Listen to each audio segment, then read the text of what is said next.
Senhoras e senhores, nos Estados Unidos existe um dos conceitos mais interessantes que eu nunca tinha encontrado antes, chamado de surpresa de outubro. Bem, quem já conhece, tudo bem. Quem não conhece, espera um pouco que eu vou explicar. Israel grita que não vai obedecer. A Europa balança a cabeça. Os republicanos em Washington dizem que Trump capitulou. E os iranianos comemoram a vitória nas ruas de Teherã. E aqui está o que é importante entender desde o início, porque todos os comentaristas, sem exceção, confundem isso. O Irã declarou que renuncia às armas nucleares.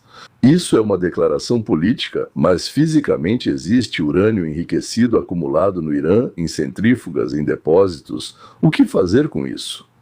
Para onde levar? Quem verifica? É exatamente para isso que servem os 60 dias de negociações técnicas. Nós não vamos fazer uma bomba. E então, o que vamos fazer com o material do qual ela pode ser feita? Isso é uma coisa totalmente diferente. São duas conversas completamente distintas. Hoje vamos entender o que é fato, o que é versão e o que é pura especulação. E ao mesmo tempo, por quê? Porque todo esse barulho em torno de Israel, talvez este seja o maior teatro político do nosso tempo. E no final, sobre o que Trump realmente quer. E isso vai te surpreender. Foi aí que, na verdade, tudo começou. Bem, os objetivos da operação, certo? Vamos deixar as interpretações de lado. Em 28 de fevereiro de 2026, os Estados Unidos e o Irã iniciaram uma operação militar contra o Irã. A Casa Branca publicou um comunicado oficial à imprensa com 4 objetivos da campanha. O primeiro é a desmilitarização do Irã. O segundo é proteger os Estados Unidos de futuros ataques. O terceiro é eliminar o regime dos ayatolás. E o quarto é proteger o povo iraniano das forças por procuração do próprio governo. Você percebeu aqui algo sobre energia atômica? Então, por favor, preste atenção. O programa nuclear não aparece nessa lista como um objetivo separado. Ah, você vai dizer, mas foi por isso que nos metemos lá. Ela foi o motivo, o gatilho, a justificativa pública para o início da guerra. Mas os objetivos oficiais são mais amplos. Mudança de regime estão declarados de forma mais ampla. Mudança de regime está declarada de forma mais ampla.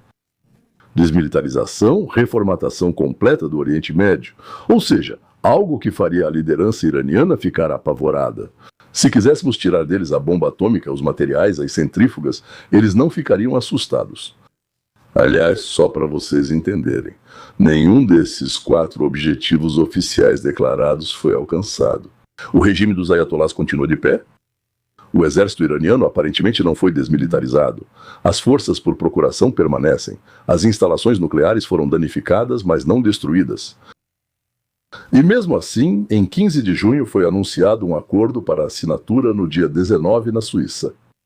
Como isso se chama? Vou lhe contar uma história. Existe uma técnica nas negociações. Ela é usada por vendedores experientes no mercado, diplomatas inteligentes e, como descobrimos, Donald J. Trump. Primeiro você faz uma exigência completamente maluca. O Canadá será nosso 51º estado. A Groenlândia deve se tornar americana. O Irã deve se desmilitarizar completamente, mudar de regime e se ajoelhar. Todos ao redor estão horrorizados. Dizem, vocês enlouqueceram? O que estão fazendo? Parceiros discutem, adversários se mobilizam, aliados cochicham. Os jornalistas enlouquecem e escrevem artigos dizendo que é ele, Trump, que enlouqueceu. E então Trump entende. Ele recua. E aceita menos. O Canadá reduz as barreiras comerciais. Ele não foi capturado, mas reduziu as barreiras comerciais. Isso não se compara a ser capturada, certo? Sim, era o que Trump queria. Sobre a Groenlândia foi acordada a presença militar sem anexação formal. Mas era exatamente isso que ele queria. O Irã reabre o Estreito de Hormuz e renuncia formalmente às armas nucleares. Era exatamente o que era preciso. E foi atrasado pelo menos 5 anos. Acho que 10. Digamos, 5 anos. No seu chamado complexo militar industrial, como dizem, né? E o principal é que, ao entregar todas essas pequenas coisas para o Trump, todos se sentem vencedores. Eles venceram o próprio Trump. Os iranianos dizem, nós resistimos. Os europeus dizem, nós evitamos a escalada. Israel grita. E nós? E nós não vamos desistir. E o Trump, na minha opinião, conseguiu tudo o que queria. Tudo certo, apenas fatos comprovados. Vamos dividir as informações em 3 categorias. Isso é importante. Na mídia tudo está misturado. Fatos são aqueles confirmados oficialmente por ambas as partes. Em 15 de junho, os Estados Unidos e o Irã anunciaram que chegaram a um memorando. Esse anúncio não é uma assinatura, e um memorando não é um tratado, é outra coisa. Descubram o que é isso. A assinatura está marcada para 19 de junho na Suíça. Teherã declara a recusa em criar armas nucleares. Declara. Isso é uma declaração política, não é um fato técnico verificado. Por isso são necessários 60 dias de negociações técnicas. O que fazer com o urânio enriquecido acumulado? Que mecanismo de controle é esse? Quem inspeciona o quê? Isso é muito importante. Washington se compromete, então, a descongelar parte dos ativos iranianos, ou seja, o dinheiro iraniano que a gente abocanhou. O bloqueio naval americano será suspenso. O Estreito de Hormuz será reaberto após a assinatura. O programa de mísseis do Irã está completamente fora da pauta. Não será discutido de forma alguma. O acordo final será aprovado por uma resolução. Conselho de Segurança da ONU, como se não valessem nada, esses aí, só para fazer de conta, como dizem, a ONU aprova. Pronto, não há mais fatos. Certo? Agora, o que são as chamadas versões? Ou seja, aquilo que foi dito por diferentes lados. O que supostamente conseguiram, certo? Versão não é mentira nem verdade. Normalmente é uma interpretação que cada lado apresenta como bem, apresenta como um fato, e você que se vire para entender. Versão de Trump. Vitória. O Irã foi derrotado. O estreito está aberto. A ameaça foi eliminada. Eu fiz o que Biden não conseguiu fazer em 4 anos, viva eu. Versão do Irã. Nossa vitória. Vamos brindar a nossa vitória. Nós atiramos sob bombardeio. O programa de mísseis foi preservado. As sanções estão sendo retiradas. Versão de Israel. Na verdade, nós não fazemos parte desse acordo. Israel é soberano e não obedece a Washington. Ou seja, fazemos o que queremos, entendi. Versão da Europa. Esse é um passo na direção certa, mas é apressado demais. Apressado demais? 60 dias para negociações nucleares. Irreal. Nem dá para beber 2 caixas de champanhe. O acordo de 2015 levou quase 2 anos. Tudo depende de quanto champanhe eles beberam na reunião. Dizem que eles enchiam a banheira com champanhe para tomar banho. Essa é a versão dos críticos republicanos. São os nossos próprios. Então, sim, o Irã tomou a economia mundial como refém através de Hormuz e conseguiu concessões. Isso é uma capitulação. E o que é pura especulação? No anterior, eram apenas algumas declarações convenientes, só para fazer o povo pensar que isso é realmente um fato. Ou seja, especulação é aquilo que é apresentado como análise. É jogado no ar como se fosse, mas não é confirmado documentalmente de jeito nenhum. Primeira especulação. O Irã vai imediatamente direcionar o dinheiro para mísseis e para o Hezbollah. Talvez. Isso está confirmado por algum documento? Não, não está confirmado. Segunda especulação, o acordo é pior do que o que Obama assinou em 2015? A comparação não é totalmente correta. O contexto é fundamentalmente diferente. Aqui há guerra, bloqueio, destruição parcial da infraestrutura. Terceira especulação, Netanyahu vai sabotar. Quando isso acontecer no futuro, espero que vocês entendam que ninguém pode prever. Netanyahu vai sabotar. Assinatura, provocação e injeção? Talvez, sim. Mas isso é uma previsão, não é um fato. Então não misture as coisas. Especulação número 4. O memorando não tem força jurídica e será imediatamente contestado. Tecnicamente correto. Sim. Politicamente, ambos os governos anunciaram um acordo publicamente. O custo de sair é alto para ambos. Mas espere, há uma questão que diz respeito diretamente a você. Quem vive na diáspora de língua russa observa esses acontecimentos com preocupação. Você lembra que no início da guerra com o Irã achavam que duraria muito com preços altos, instabilidade e incerteza? Pois é, daqui a alguns minutos vou explicar por que exatamente agora, neste momento, aqueles que entendem a mecânica do que está acontecendo têm todos os motivos para otimismo. Não um otimismo ingênuo. Motivos para otimismo significam motivos bem pensados, mas primeiro vamos falar sobre Israel. Porque o que está acontecendo lá, como dizem em hebraico, é um espetáculo à parte. Muitos tomam isso como realidade. Bem, na verdade é para isso que foi feito. O ministro da Segurança Nacional, Ben-Gvir, declarou: Israel é um Estado soberano e não obedece aos Estados Unidos, e Netanyahu recusou-se a retirar as tropas do Líbano. Fontes israelenses dizem que o acordo não resolve questões-chave, urânio e Hezbollah. Alto e decidido? Muito independente. Voltando, e na minha opinião, isso é teatro. Sobre teatro? Na minha opinião, teatro. Israel recebe dos Estados Unidos cerca de 4 bilhões de dólares em ajuda militar anualmente, incluindo o sistema Domo de Ferro, parcialmente americana. Os caças F-35 são americanos, as bombas que atingiram o Irã são americanas. Dos Estados Unidos foram realizados mais de 1.000 ataques nas primeiras 24 horas da operação, adicionais às primeiras 24 horas da operação. Quando Ben-Gvir diz: dizemos que não obedecemos a Washington, é como uma pessoa que mora em um apartamento pago por um amigo, come a comida dele, usa as roupas dele e ainda grita: eu não dependo de ninguém. Entendeu? Bem, isso é ou ingenuidade ou um jogo. Toma! Para o público interno israelense, algum tipo de audiência? Sinceramente, estou 99,9% certo de que é a segunda opção, que isso é um jogo.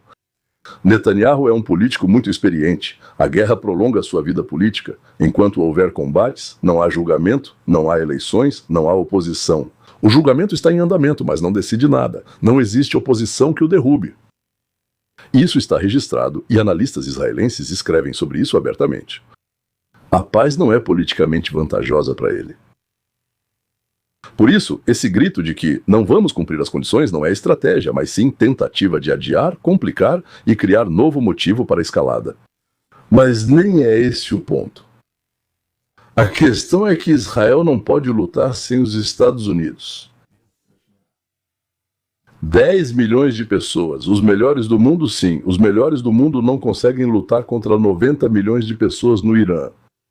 Com o enorme dinheiro que eles gastaram em mísseis e que a qualquer momento podem começar a ser lançados em massa, sabendo que não há uma nova entrega de mísseis dos Estados Unidos. Ser lançados em massa contra Israel, tudo bem. A fronteira real é simples. O político israelense que for contra uma guerra direta, contra a vontade de Washington, no momento em que o mundo inteiro está observando a assinatura, ele ficará sozinho, esse político e Israel. Sozinho contra o Irã, a Turquia, o Hezbollah e o mundo árabe. Sem a cobertura americana. Um homem que grita: eu sou independente, mas depende totalmente dos recursos dos outros, ou vai perder politicamente em breve, ou é um tolo. E Netanyahu? Bem, não é um tolo, então isso é um jogo. Senhores, então isso é um jogo. E agora sobre algo de que raramente se fala, mas que em geral explica muita coisa. Em novembro de 2026, nos Estados Unidos, haverá as chamadas eleições de meio de mandato para o Congresso. Esse é o principal objetivo político interno dos republicanos neste momento. Aqui está a matemática. Historicamente, o partido do presidente perde nessas chamadas eleições de meio de mandato, ou seja, no meio do mandato entre duas eleições presidenciais, de 25 a 30 cadeiras na Câmara dos Representantes. Isso é o que se chama de uma lei quase de ferro da política americana. Das últimas 25 eleições, isso aconteceu 23 vezes. 23 vezes em 25. Mas os republicanos tomaram algumas medidas que mudam um pouco a equação. A primeira é a redistribuição dos distritos eleitorais. Então, em dezembro de 1925, a Suprema Corte, por uma votação de 6-3, permitiu que o Texas usasse o novo mapa dos distritos. Isso dá aos republicanos, bem, do meu ponto de vista, 5 cadeiras extras, só no Texas. Bem, para o Congresso, Missouri, Carolina do Norte e mais alguns outros estados também entram nisso. A mesma coisa. Bem, em menor quantidade, mas a mesma coisa. Segundo os analistas, o ganho líquido dos republicanos com essa redistribuição é de cerca de 15 cadeiras adicionais.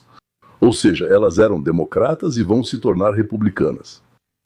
Então, se a tendência histórica dá a oposição de 25 a 30 cadeiras e a redistribuição compensa 15, a verdadeira disputa é pelo restante. Quanto? 10 a 15 cadeiras. É exatamente aí que tudo se decide. Aqui começa o mais interessante. Na política, existe o conceito de surpresa de outubro. Aquilo que eu disse no começo. É quando, algumas semanas antes das eleições, despejam um volume tão grande sobre o adversário. Um volume de informações comprometedoras tão grande que ele fisicamente não consegue se justificar. Até mesmo aqueles que não seriam convencidos acabam ficando atordoados. Trump e os republicanos estavam acumulando material. Eles poderiam ter divulgado aos poucos, mas seguraram. Para o momento certo. Para setembro ou outubro de 2026, para a surpresa de outubro, 4 casos vêm à mente que já estão em domínio público, com números. Caso número 1, Minnesota. Bem, naturalmente, você entendeu que seria Minnesota. Fraude em programas sociais no valor de até 9 bilhões de dólares. Dinheiro destinado à alimentação de crianças. Cuidados deficientes. Como tudo isso vai soar bonito na televisão e tal, né? Eles iam parar nos bolsos ligados à comunidade somali. Ok, comunidade somali. Além da comunidade somali, ali também era um verdadeiro inferno. O governador Valls, que também foi candidato a vice-presidente pelo Partido Democrata em 24, recebeu um pedido oficial do Comitê de Supervisão do Congresso. Centenas de funcionários do Ministério dos Serviços Sociais do Estado escreveram anonimamente que Valls é 100% responsável por uma fraude em grande escala. Ou seja, senhores, várias centenas de funcionários do Estado, anonimamente, eu disse, né? Eram cerca de 27 ou 37 pessoas, não lembro ao certo. Na época em que ele era governador, vinham perguntar: o que vocês estão fazendo? Porque eles foram premiados, claro, com demissão, com expulsão. Valls já então, ele deveria concorrer, mas já desistiu de concorrer a um terceiro mandato. A investigação continua. Segundo caso. Centro Jurídico do Sul de Combate à Pobreza. Em 21 de abril de 2026, um grande júri federal emitiu uma acusação formal, ou seja, já foi emitida uma decisão. Esse é o grande júri. Não é um tribunal, não é um julgamento, é uma etapa pré-julgamento. Eles verificam se há material suficiente para dizer sim, eles são ladrões, bandidos, golpistas, vamos julgá-los. Então, o que acontece?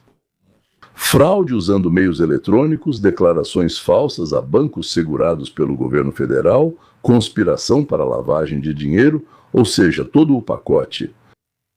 Segundo aquela acusação de 2014 a 2023, a organização enviou mais. Então, aqui não se trata de uma quantia muito grande, mas sim de outra coisa. Eles fraudaram em outros lugares, mas isso é o mais interessante. Eles enviaram mais de 3 milhões de dólares em doações para pessoas da Ku Klux Klan. Para membros de organizações nazistas e outros grupos extremistas. Esse centro, então, durante muitos anos foi o favorito do Partido Democrata e da administração Biden. Eles faziam um mapa do ódio e, para que os fascistas e a Ku Klux Klan não desaparecessem, pagavam salários para que continuassem sendo membros da Ku Klux Klan e fascistas. Eles diziam: gente, já deu, né? Não, quer receber salário? Quero. Então você vai continuar e participar das manifestações. Tudo bem, e você também vai queimar cruzes, como faziam antigamente? Diziam: não temos dinheiro, nós vamos dar dinheiro para as cruzes. E vamos te dar dinheiro. Além disso, eles pagavam até querosene, gasolina, não sei o que fosse necessário para molhar e incendiar. Eles pagavam até os fósforos. Eles compravam tudo, faziam as contas e pagavam, inclusive pelas vestes brancas. Alguns diziam: ah, que se dane essas vestes. Não. Vocês vão usar as vestes, então encomendem, nós vamos pagar. Eles pagavam. Impressionante. Eles criaram um mapa do ódio pelos Estados Unidos. Onde eles se reuniam. Descobriu-se que financiavam parte desses grupos para que estivessem nesse mapa. Por quê? Porque sim. Quanto mais ódio tivesse nesse mapa, mais dinheiro eles recebiam. Tudo bem, o segredo era simples e só isso. Terceiro caso. Meu favorito, ActBlue.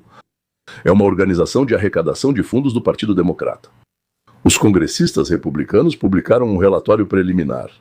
A plataforma aceitava doações de endereços estrangeiros por meio de cartões pré-pagos. Ou seja, alguém estava roubando dinheiro. O nosso dinheiro, o seu e o meu. Isso mesmo. no pagamento dos contribuintes. E depois, aos poucos, de endereços IP estrangeiros. Bom, é claro como isso é feito, certo? Depositavam 5, 10, 20 dólares a cada segundo, o tempo todo. Havia lá centenas até milhares desses a cada segundo recebendo muito dinheiro. Então, não dava para verificar, para checar. Foi assim que construíram o sistema. O quê? Você tenta verificar. Opa, agora não vai quebrar lá. Opa. Não é possível verificar. O Ministério da Justiça, por ordem de Trump de 24 de abril de 2025, está conduzindo uma investigação sobre doações ilegais. Isso se chama doações de laranja. Não sei porquê, aliás. Sobre possível financiamento estrangeiro. A investigação continua. Os números ainda não são finais. Mas estamos falando de centenas de milhões de dólares por ano. E de onde eles vieram? Sei lá. Caso número 4. Fraude com programas federais da era Biden em geral. Agência Estatal de Controle Financeiro. Isso não são ferramentas republicanas. É uma organização absolutamente apartidária. Avalia as perdas anuais causadas por fraudes em programas federais. 5 a 10% do orçamento? Para esclarecer, nosso orçamento é de 7 trilhões de dólares, mas simplesmente perdemos esse dinheiro. Ninguém sabe onde está. Ele estava lá e de repente sumiu. Desapareceu. De 350 a 700 bilhões de dólares simplesmente desaparecem. Incluindo o Pentágono, aliás. O ministro das Finanças, Besson, declarou publicamente que está pronto para tornar esses dados o tema central da campanha eleitoral. Ah, ele é esperto. Ah, ele é esperto, filho da mãe. Quando tudo isso vier à tona ao mesmo tempo? Provavelmente em setembro. Em outubro, isso já estará pegando fogo, não? Os eleitores que ainda estão indecisos vão ser atingidos por uma avalanche de nomes concretos, números concretos, rostos concretos com acusações concretas. Não dá mais para dizer, isso aí. Não, são acusações formais. Não tem como se justificar 2 semanas antes da votação. E então, o que vai acontecer? Depois de 19 de julho, deve ser assinado em 19 de julho. Espero que sim, mas tudo pode acontecer. É provável, já que ambos os lados anunciaram o acordo. O Irã sempre dizia não, nunca mudou de ideia. Vamos ultrapassar. Recuar significa perder dentro do próprio país? Após a assinatura, o Estreito de Hormuz foi aberto. O petróleo fluiu e a gasolina barateou. Todo americano sente isso no posto de gasolina, devagar. O tanque vai enchendo, depois o ponteiro desce. Fácil, fácil. E depois, claro, desce devagar. Mas mesmo assim, é exatamente disso que Trump precisa até outubro. Para que em outubro e novembro todos já tenham percebido, está indo na direção certa. Mais de 50 mil militares começam a retirada gradual de volta para casa.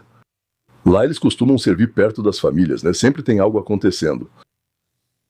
Começam 60 dias de negociações sobre o dossiê nuclear. Eu já suponho que isso vai se estender por um período muito mais longo, pelo menos até o final do mês de novembro. Israel segue pressionando o Líbano, tenho plena certeza disso.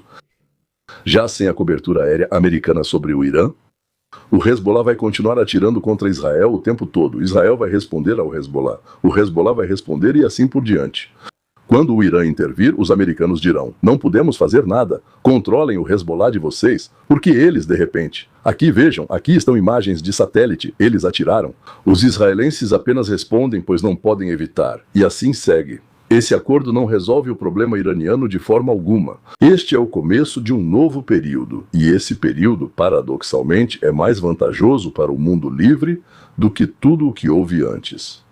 Vou explicar agora. Já estamos muito perto de concluir este programa, porque agora chegou o momento mais importante. Aliás, das 40 pessoas que assistem, lá pelo meio elas dizem, sim, entendi, e desistem, e nunca chegam ao mais importante. Eu, por outro lado, continuo desenvolvendo. Eu estou chegando a um ponto. Eu dou números exatos. Falo o que as pessoas dizem, o que é verdade, mentira ou invenção, e coisas assim. Estou chegando a um ponto. E quando eu chego ao final, à conclusão, dos 40 que começaram a assistir, eles dizem, sim, fui dormir, pessoal. Para que vocês foram assistir, afinal? Por que vocês foram ver, hein? Para quê? Para dizer para si mesmo, ele é um idiota? Ou para dizer, eu já entendi tudo? Bom, ele é um idiota, claro, não tem problema nenhum. E vocês são mais espertos. Claro, vocês são mais espertos, né? Mas se vocês já começaram, assistam até o fim, Irã, depois da guerra. O bloqueio e a destruição parcial da infraestrutura exigem no mínimo 5 anos para a recuperação da economia. Quem vai pagar por isso? Agora, para mim, isso não importa nem um pouco. Não vai ser a América. Acredite em mim. Não vai ser a América. Não importa o que digam. Não importa o que falem os prunes. Durante esses 5 anos, Israel e os monarcas do Golfo Pérsico terão tempo para construir uma nova arquitetura de segurança, assinar acordos, criar um sistema no qual o Estreito Iraniano, as armas iranianas e a influência iraniana deixem de desempenhar o papel que desempenham hoje. Vencer o vencedor. Então não tem. O Irã foi destruído? Não, não foi destruído, mas arrancaram seus dentes venenosos. E enquanto ele cria novos dentes, o mundo ao seu redor vai mudar. Esse é o resultado ideal? Não, senhores. Resultados ideais praticamente não existem na política. A Alemanha foi derrotada após a Primeira Guerra Mundial, forçada a assinar um tratado humilhante. Todos comemoraram, ficaram felizes, mas ali foi plantada a semente da Segunda Guerra Mundial. Porque um país como a Alemanha não pode suportar uma humilhação dessas. Bom, tudo bem. Ou seja, um resultado que dê ao mundo livre tempo e espaço para manobrar, enquanto o veneno é extraído dos dentes. Se você quer entender como esses mecanismos funcionam, não no nível das notícias, mas no nível dos princípios, inscreva-se. Diariamente analiso os acontecimentos mundiais pela ótica da ciência da liberdade. Livro. Grátis. Meu livro está abaixo, na descrição. Baixe o livro. Quem baixar vai receber todos os dias vídeos de 10 minutos. Análises que eu não publico em nenhum outro lugar. Agora, por $4 por mês, você tem acesso a materiais exclusivos para quem quer pensar um passo à frente. Estamos vivendo um momento em que uma era está terminando e outra está começando. O Oriente Médio nunca mais será o mesmo. A política americana, sinceramente, nunca mais será a mesma. E apesar de todo esse caos, isso não é motivo para pânico, mas sim para um cálculo racional. Me diga, o que você preferiria? Derrotar os valentões que te atacaram no caminho e sair orgulhoso. No dia seguinte, eles atacam de novo e você os vence novamente, sempre saindo orgulhoso até que eles voltam a atacar repetidamente. E assim por 78 anos todos os dias. Ou você preferiria reorganizar o espaço de forma que eles não pudessem atacar? É aí que você resolve essa questão. De um jeito ou de outro, talvez então você entenda o que o Trump está fazendo. Por enquanto, até. O nosso próximo encontro, até breve no nosso próximo encontro.